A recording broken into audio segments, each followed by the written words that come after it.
অন্যতম একজন মন্ত্রী শ্রী সুধাংশু দাস যে পোস্টটা সংবাদ মাধ্যমে, সামাজিক সংবাদ মাধ্যমে যে পোস্টটা করেছে, যেটা বলা যায় একেবারেই ঘৃণ্যতম, ভাবা যায় সংবিধানের নামে শপথ নেওয়া একজন জনপ্রতিনিধি, মন্ত্রী, একটা সরকারের মন্ত্রী যারা সুশাসনের কথা বলে বেড়ায়, তাদের একজন মন্ত্রী এই জাতীয় পোস্ট করতে পারে।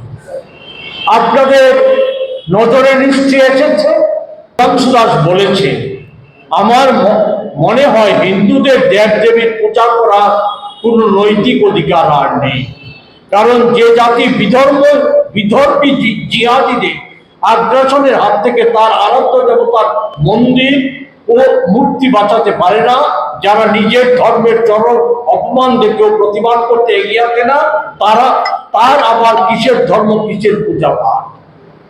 হিন্দু ধর্মাবলম্বী মানুষদেরকে চরম অপমানিত করা হয়েছে কথার মধ্যে। সেখানে আরেকটা জায়গায় সে উল্লেখ করেছে যে আমরা সবাই ধর্মনিরপেক্ষতার রস পান করে রাজনীতি করছি। ধর্মনিরপেক্ষতা আমাদের সংবিধানের যে অন্যতম একটা বিষয়বস্তু, সেই ধর্মনিরপেক্ষতাকে অস্বীকার করা হয়েছে। শরীরের রক্ত যদি গরম থাকে, জল হয়ে না যায়, তাহলে সে বলেছে যে আইন নিজের হাতে তুলে নেওয়ার জন্য, প্রত্যক্ষভাবে আক্রমণ সংঘটিত করার জন্য সেই পোস্টে উল্লেখ করেছে। এই ঘটনাটা কখন আমরা দেখলাম? যখন আমাদের পার্শ্ববর্তী রাষ্ট্র বাংলাদেশে একটি উত্তপ্ত পরিস্থিতি।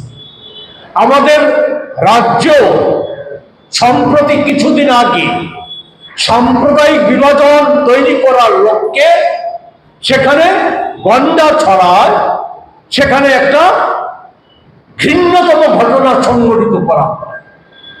শত শত মানুষ সেখানে এখনো শরণার্থীর শিবিরে আছে, অনেক সম্পদ হানি হয়েছে, ঘর বাড়ি জ্বালিয়ে দেওয়া হয়েছে, ঘটনা সংঘটিত হয়েছে।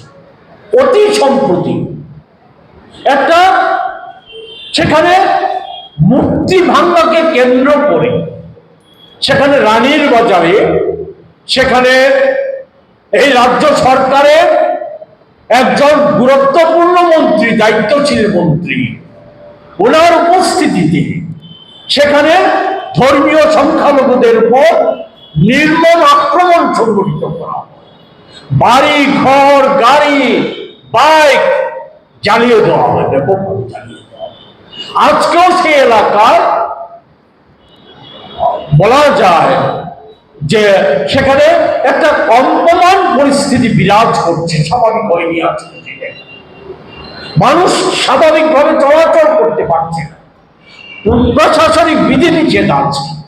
আমাদের এখানে কাছাকাছি বিশাল করে সেখানে ওই মূর্তি ভাঙা, এই সমস্ত ধর্মীয় স্থানে আক্রমণ, এই সমস্ত কিছুকে কেন্দ্র করে সেখানে একটা উত্তেজনা সৃষ্টি করার প্রয়াস সেখানে গত কিছুদিন যাবৎ লক্ষ্য করা যাচ্ছে।